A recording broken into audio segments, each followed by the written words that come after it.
नमस्कार स्वागत करुच्छे आपनको Priyanka daily kitchen को। आज मु आपण मानक पई नेकी आसीची कंचा आंबरे आंब खटार रेसिपी बा आंब साकर रेसिपी। एटा केमती प्रस्तुत होची आसंत देखि नबा। आंब खट्टा बा आंब साकर करिबो। एटा 500 ग्राम आंब को नेकी भल भाबरे सफा करी पानी रे धोई सारिबा परे आर ऊपर पटुरे एमती टिके काटिकी बाहर कर सारिबा परे आर चोपा को बाहर कर नबा। आंबर एमती चोपा काढ़ीदेवा द्वारा आमर आंब खट्टा खाइबा समय कषा टिके लगी न थाए।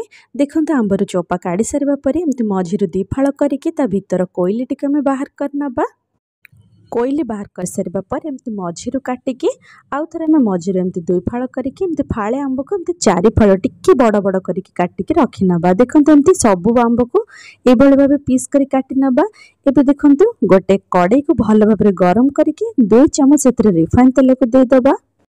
तेल एबे भल भाबरे गरम हे गला परे एबे काटिके रखिथिबा समस्त आंब को एथरे दे दबा। आंब को दे सारिबा परे गोटे चमच पाखापाखि बा स्वाद अनुसार लूण को दे दबा। हाफ चमच हळदी गुंड को दे दबा।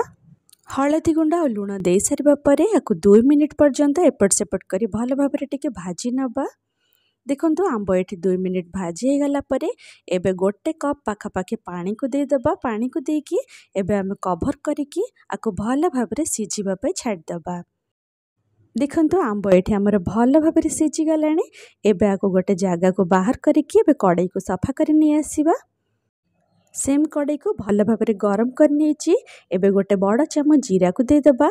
गोटे चमच एठी पान मधुरी को दे दबा। 2टी सुखिला लंका को देकी हल्का टिके रोस्ट हवा पर्यंत को भाजी नबा। एही जो मसलाटी दबा द्वारा आमर आंब खट्टा बहुत ही भल लगी थाए। देखंतु एठी ड्राई रोस्ट हे गलानी। एबे मु गुंड करी नि आछि। एबे सेम कड़ाई रे 2 चमच पुणी रिफाइन तेल को दे दबा। तेल भल भाबरे गरम हे गला परे एठी गोटे बड़ चमच पंचफुटण को दे दबा। पंचफुटण हल्का फुटी आसला परे एबे किछि हेंगु को दे दबा। हेंगु रे बहुत भल वासना आसी थाए हमर खट्टा रे। आ एठी 2टा सुखिला लंका को दे दबा। आउ किछि अदा कोरा को एथरे रखिथिली एबे एथरे दे दबा। आउ किछि भेरसुआ पत्र को देकी आकु भल भाबरे टिके समय पर्यंत भाजी नबा। छुंक को बेसी भाजी की कला करिबा नै। अल्प 2 मिनिट पर्यंत भाजी सारिबा परे देखंतु एठी गोटे बड़ बाउल चीनी को रखिथिली ताको एबे देकी चीनी को टिके मेल्ट हबा पई हाफ कप पाखापाखि पानी को देकी चीनी को भल भाबरे मेल्ट कर नबा। आपण जदि चीनी खाइबा को पसंद करन थांते ताले आ बदଳରେ गुड़ मधे नै परिबे। देखंतु एठी चीनी भल भाबरे मेल्ट हे आसलानी। एबे जो पूर्वरु आंब को हमें सिझे की रखिथिले एबे से सब को हम एथरे दे दबा। सब आंब को एथरे दे सारिबा परे आकु भल भाबरे गोटे थर मिसेई नबा। मिसेई सारिबा परे जो पूर्वरु हमें प्रस्तुत करी रखिथिले जो भजा जीरा लंका और पान मधुर गुंडटी को एबे 2 चमच एथरे दे दबा।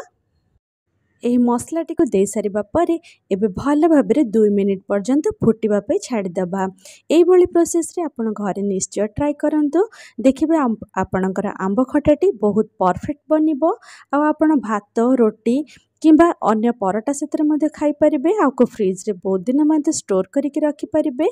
आसंत ताले आंब खट्टा हे गलानी। एबे सर्विंग प्लेट को सर्व कर नबा। देखि पारथिबे पूरा परफेक्ट आंब खट्टा एठी संपूर्ण रेडी हो जाइछि। आशा करूछि आजिर रेसिपी आपण मानको निश्चय पसंद आस्तिबो। जदि पसंद आस्ति गोटे लाइक कर दियंतु। चैनल रे जदि नुआ अछंती चैनल को सब्सक्राइब कर दियंतु। पुणी देखा हबा गोटे नुआ रेसिपी सतरे सेते बेले जे रहउछि। नमस्कार।